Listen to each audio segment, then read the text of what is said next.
Você vai ouvir a Palavra da Fé com o pastor Paulo Lima.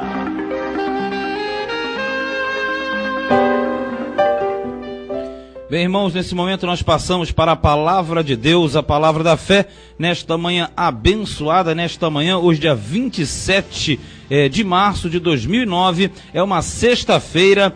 Abra a sua Bíblia em Apocalipse, capítulo 7. Apocalipse, capítulo de número 7, nesta manhã abençoada, manhã de sexta-feira. Deus, Ele quer falar conosco. Nós estaremos aí dando continuação ao nosso estudo do Apocalipse. Tema da mensagem, Apocalipse 7, e título, Estudo do Apocalipse, parte 13. Tema Apocalipse 7 e o título Estudo do Apocalipse, parte 13. Aqui Apocalipse, capítulo de número 7, a partir do versículo de número 1, que diz assim: E depois destas coisas vi 4 anjos que estavam sobre os 4 cantos da terra, retendo os 4 ventos da terra, para que nenhum vento soprasse sobre a terra, nem sobre o mar, nem contra árvore alguma. Até aqui, por enquanto, em nome de Jesus. Nós estamos entrando no capítulo 7, que é o capítulo em que nós temos o intervalo. Nós temos um parêntese. Nós temos aqui um interlúdio. O que isso significa? Entre o 6º e o 7º selo, nós temos um espaço de tempo. Esse espaço de tempo justamente é um intervalo traçado para esclarecer alguns pontos. Você viu o 6º selo? No 6º selo você teve catástrofes mundiais que aconteceram e hão de acontecer na Terra. Essas catástrofes, elas justamente fazem parte desse final do 6º selo para entrar no 7º selo, sendo que o 7º selo vai ser no capítulo de número 8. Então, nesse intervalo entre o 6º e o 7º selo, nós encontramos o capítulo 7, que por sinal, 7 é um número de perfeição. E nesse capítulo 7 nós encontramos 2 grupos que nós vamos avaliar hoje e na próxima mensagem, sendo que o primeiro deles pega do versículo 1 e vai até o versículo de número 8, que fala a respeito dos 144 mil escolhidos, e nós vamos abordar isso. Mas o certo é, o selo que está em desenvolvimento, e ainda está, que é o 6º selo, e para você não esquecer, nós temos um total de 7 selos, e o selo significa controle, o controle de Deus sobre tudo, sobre toda a história, que neste momento está debaixo da autoridade do Cordeiro. Nós pegamos o capítulo 7, que é um parêntese, que é esse intervalo entre o 6º e o 7º, para aprendermos que esse selo de Deus tem 2 finalidades. Você entende? O selo de Deus que controla a humanidade, que Jesus tem o controle, também tem um controle de Deus sobre os seus. E é isso que nós entendemos nesse capítulo 7. Porque o selo na antiguidade, ele trazia o nome do proprietário, o selo trazia o cargo do proprietário, o domínio do proprietário e justamente a propriedade, ou seja, o que ele dominava. Então o selo sempre foi símbolo de um documento, como se fosse agora num cartório, você chegar lá, tem um carimbo, né? O carimbo que dá uma autenticação de um documento. Então o selo significava propriedade, e nesse caso aqui, no capítulo 7, nós teremos o selo de Deus marcando, assinalando aqueles que são seus. Aqueles que terão o carimbo de Deus, o selo de Deus, esses simbolizam aqueles que serão guardados por Deus no momento da grande aflição sobre a terra. Porque na verdade, esse selo de Deus que estará na mão do anjo, e o anjo vai passar por toda a terra para marcar, para separar. Na verdade, é isso que Deus faz contigo nessa manhã também. Deus tem um selo, Deus ele tem uma marca, e no momento que você entrega a sua vida a Cristo, você é selado pelo Espírito Santo de Deus, porque o selo de Deus está sobre a sua vida. E como eu disse e reitero, o selo trazia e traz o nome, o cargo e o domínio daquele que possui o selo. Com outras palavras, nessa manhã, a tua vida não pertence a você, a tua vida não tem a sua própria direção, não, mas a tua vida é totalmente guiada, é totalmente guardada, é dominada por aquele que vive e reina para todo sempre, porque o selo de Deus nessa ocasião está debaixo da autoridade do Cordeiro, e o Cordeiro é Jesus, que é aquele que é o meu, o seu, o nosso Salvador. Jesus tem esse selo, e no momento em que você entrega a vida a Jesus, você é selado com o Espírito Santo, e você passa a ser propriedade exclusiva do Cordeiro, e é isso que Deus quer que você entenda nessa manhã. Não tenha medo de nada, de afrontas, de confusões, de mentiras, calúnias, difamações, não. Fique tranquilo, você tem o selo de Deus na sua vida, e é aquele que tem o selo de Deus, o maligno não pode tocar. O tema é Apocalipse 7 e o título Estudo do Apocalipse, parte 13. Bem, nós vamos pegar aqui a partir do próprio versículo 1 e nós vamos entender. Você já entendeu que aqui é um ínterim, né? Aqui é um intervalo, um parêntese entre o sexto e o sétimo selo. Você já percebeu que todos os selos até agora que nós fomos quebrando, né, numa forma ilustrativa, que nós fomos abrindo junto com o Cordeiro, que está mostrando, já verificou que todos os selos tratam de problemas e juízos sobre a terra, já percebeu, não é? E para entrar no sétimo selo, porque o sétimo selo dará início a uma sequência de 7 trombetas, que aí não vamos entrar agora nas trombetas, senão vai atrapalhar mais ainda. A sequência vai fechar com o sétimo selo, que dará início às 7 trombetas. Então, antes que venha o último selo, é o que eu falei, vou repetir, nós entramos nesse parêntese que apresenta que Deus, ele tem um controle sobre os dele. Deus, ele manda separar e marcar todos os escolhidos da terra. E é isso que acontece aqui. Vamos verificar no versículo 1. No versículo 1 nós lemos, mas ali nós temos em primeiro lugar, e é esse ponto forte no versículo 1, 4 anjos controlam a terra. Veja bem, 4 anjos controlam a terra, porque eles receberão a ordem de Deus, a ordem do Cordeiro, para justamente controlarem a situação da terra. Por isso que diz aqui, ó, e depois destas coisas vi 4 anjos, olha, 4, que estavam sobre os 4 cantos da terra. Você sabe que a terra é redonda e não tem canto. Quando você fala 4 cantos, é no sentido de exemplificar os 4 pontos cardeais, norte, sul, leste e oeste. Aponta para 4 lados. Mas na verdade a terra não tem canto, a terra é redonda. Isso quer dizer que das 4 extremidades da terra, ou dos 4 ventos, ali 4 anjos estarão controlando. E só para você entender, 4 é um número fechado, 4 é um número de controle geral. Por isso que você tem, quando você trabalha com 4 evangelhos. Por que 4 evangelhos? Porque os 4 evangelhos simbolizam que é a totalidade do mundo. O número do mundo dentro da Bíblia, na numerologia bíblica, é o número 4. Por isso 4 evangelhos, ou seja, os 4 evangelhos transmitem para todo mundo a mensagem da salvação. Por que 4 cantos? Porque o norte, sul, leste e oeste indica as 4 posições da terra.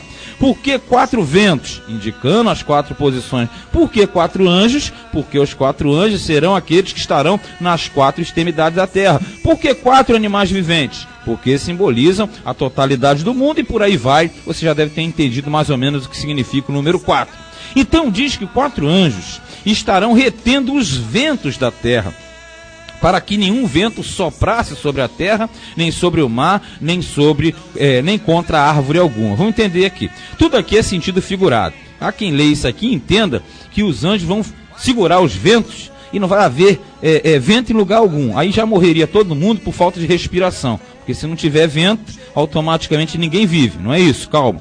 Aqui vento significa guerra. Porque em profecia, quando você lê vento, vento é turbulência, vento é agito, vento é aquilo que tira a estabilidade, não é? Então vento, literalmente, significa guerras, rumores de guerras, batalhas, crises, nação contra nação, reino contra reino, que nós estamos vendo aqui.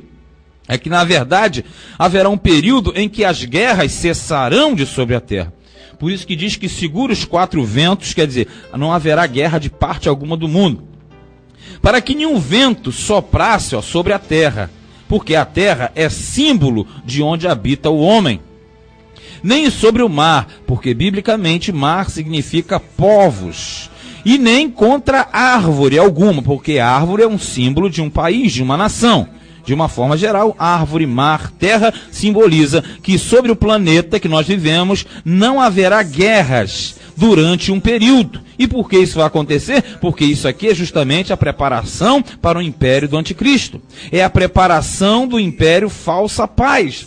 Por isso que não haverá guerras nem rumores de guerra, os ventos serão travados, 4 anjos evitarão que hajam guerras sobre o mundo, e toda nação, língua e povo, nenhum deles enfrentará isso, porque será o período da preparação da falsa paz para a entrada do anticristo no mundo.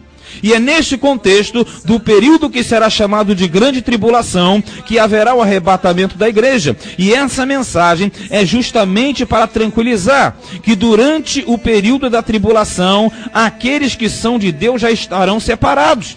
Mas para que isso aconteça, é necessário que você entenda que você deve entregar a sua vida a Cristo nessa manhã. Você aí, você mesmo. De repente você é uma pessoa que até namora o Evangelho, você gosta de ir à igreja, mas você não tomou a sua decisão. Ou até mesmo você já tomou e retrocedeu. Ou até mesmo você está na igreja, mas você está na parcela das virgens imprudentes. Mas se nesta manhã você quer realmente ter uma mudança e não enfrentar o período de grande tribulação que virá sobre a terra, é necessário você mudar o seu conceito, é necessário você buscar a verdadeira paz e não a falsa paz. É necessário nessa manhã você abrir o seu coração e buscar e pedir a Deus: Senhor, mostra-me o teu caminho, o teu verdadeiro caminho, porque quando houver tudo isso no mundo, é sinal de que a igreja de Cristo estará sendo preparada para o arrebatamento, e no arrebatamento só subirão aqueles que são e serão fiéis ao Cordeiro de Deus.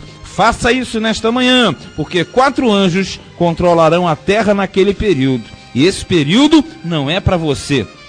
Esse período é para o mundo, porque você já tem a paz e a tua paz é Cristo que reina no seu coração. Tema Apocalipse 7 e o título Estudo do Apocalipse, parte 13. Em segundo lugar, versículos 2 e 3. Os servos de Deus serão selados. Marcou aí? Os servos de Deus serão selados. Então o que vai acontecer? Você vai ter os 4 anjos que vão segurar os 4 ventos, que não é vento, na verdade são as guerras, tudo aquilo que tira a paz do mundo, para que haja uma falsa paz.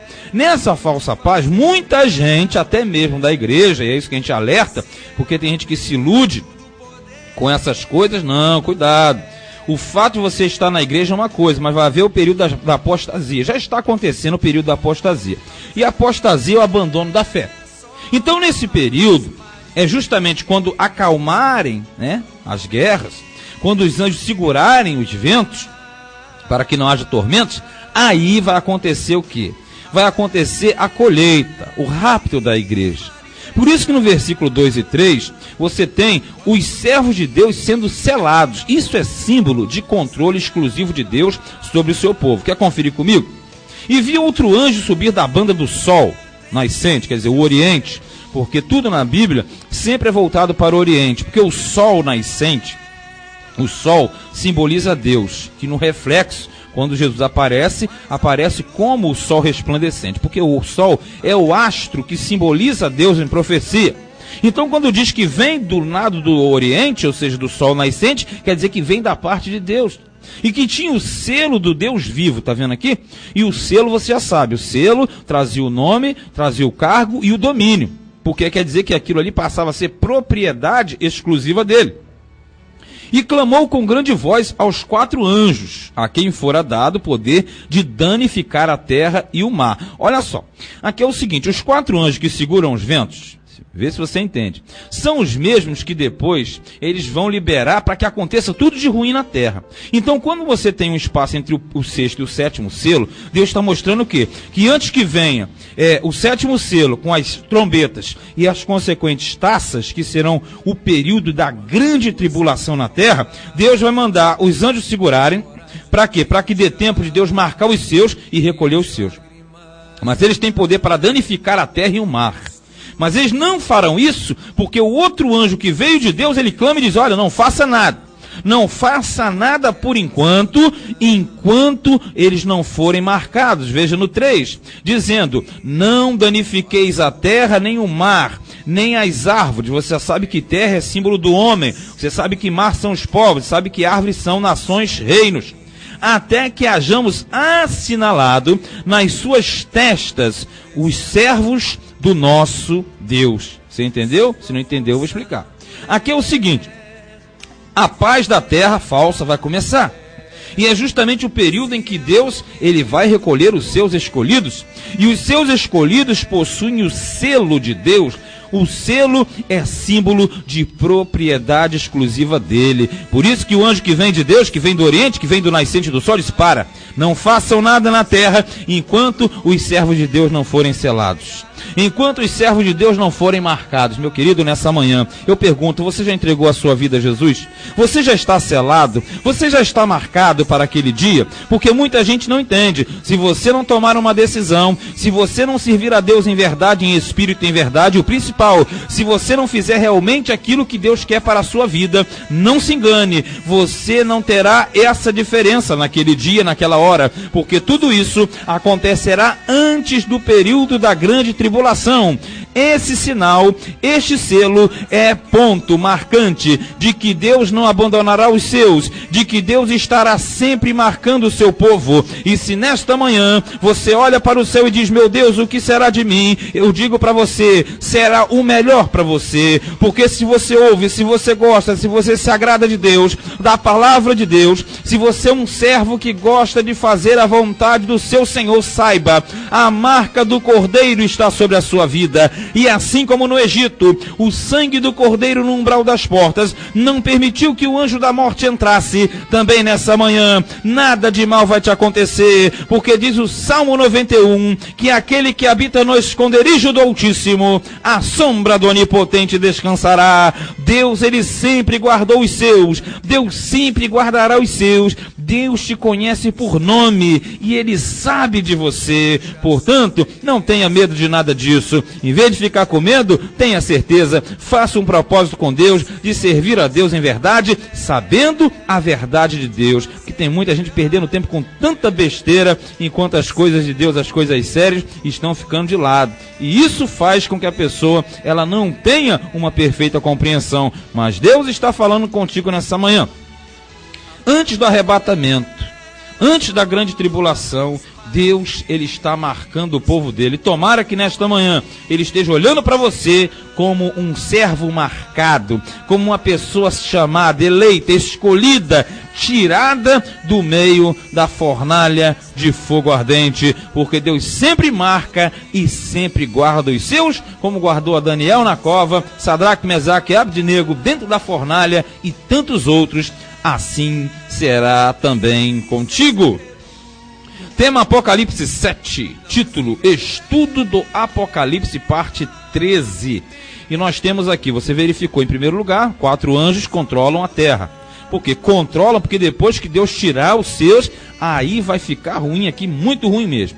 Os servos de Deus, em segundo lugar, serão selados. E aí é o que nós falamos aqui, Deus tem um controle, Deus não é injusto. Ele mostra que antes que venha a catástrofe no mundo, ele vai tirar as suas testemunhas fiéis. E aqui, na verdade, a partir do versículo 4, nós temos em terceiro lugar, 144 mil são escolhidos, ou melhor, são assinalados. Vamos entender isso aqui? Aqui, a partir do versículo 4, diz assim, ó, e ouvi o número dos assinalados, e eram 144 mil assinalados de todas as tribos dos filhos de Israel. Aí você vai ter aqui uma relação da tribo de Judá, havia 12 mil assinalados, da tribo de Ruben, 12 mil, da tribo de Gade, 12 mil, da tribo de Azer, 12.000, da tribo de Naftali, 12.000, da tribo de Manassés, 12.000, da tribo de Simeão, 12.000, da tribo de Levi, 12.000, da tribo de Sacar, 12.000, da tribo de Zebulon, 12.000, da tribo de José, 12.000, da tribo de Benjamim, 12.000. Logo de cara, esses 144.000 não são 144.000 contados, como alguma seita aí você deve conhecer, diz que a salvação é única e exclusiva para 144.000. Isso quer dizer que você teria menos pessoas no céu do que no estádio do Maracanã há tempos atrás. Isso aí é uma coisa ridícula, porque na verdade o céu é infinito e as moradas celestiais são inúmeras. Jesus falou, na casa de meu pai há muitas moradas. O negócio é que a Bíblia trabalha com número, e número simbólico. 144.000 aqui simboliza a totalidade do povo de Deus, porque na verdade se você pegar 12.000 vezes 12.000, vai dar igual a 144.000. Isso quer dizer que Deus tem o controle sobre todos os seus.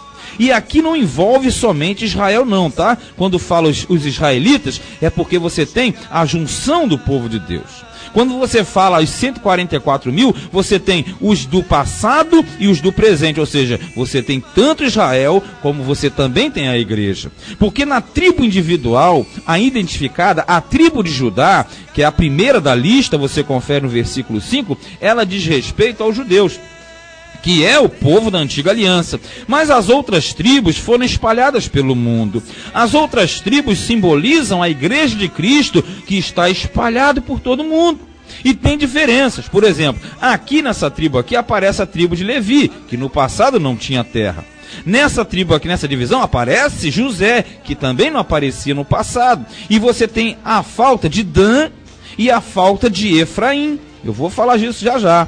Na verdade, você tem o número 12, e você tem a falta de Dan, que era uma tribo, e a falta de Efraim. Mas você tem o acréscimo de José, que entra no lugar de Efraim, e você tem Levi, que praticamente entra no lugar de Dan. Mas quando você pega todo esse contexto dos 144.000, para matar a charada, lembre-se disso. 144.000 não é diz respeito somente aos judeus, porque judeus são da tribo de Judá, e você deve entender isso. Judeu é da tribo de Judá. Então, na verdade, os 12.000 de cada um e os 144.000 na totalidade simbolizam a totalidade do povo de Deus na terra.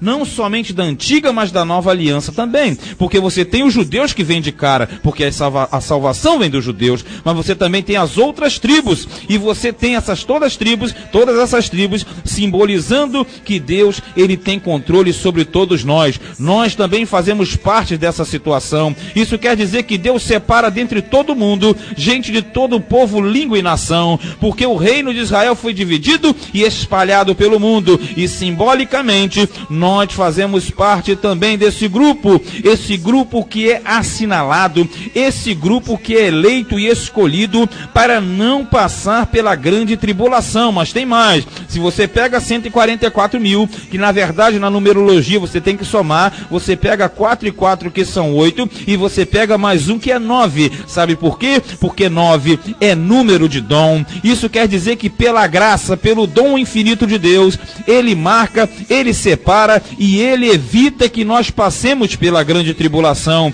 E tem mais, quando você pega 12 vezes 12, o número 12 é número de bênção. Isso quer dizer que Deus abençoa o seu povo, independente de onde ele esteja, porque na verdade nós não somos identificados mais pelo nome de tribo, mas Deus conhece os seus, e Deus sabe o que cada um de nós merecemos, querido, nessa manhã. Você também faz parte disso. Você faz parte dos 144.000 que tem a bênção de Deus, que tem o dom de Deus para não enfrentar o período de grande tribulação. Mas aí falta uma questão.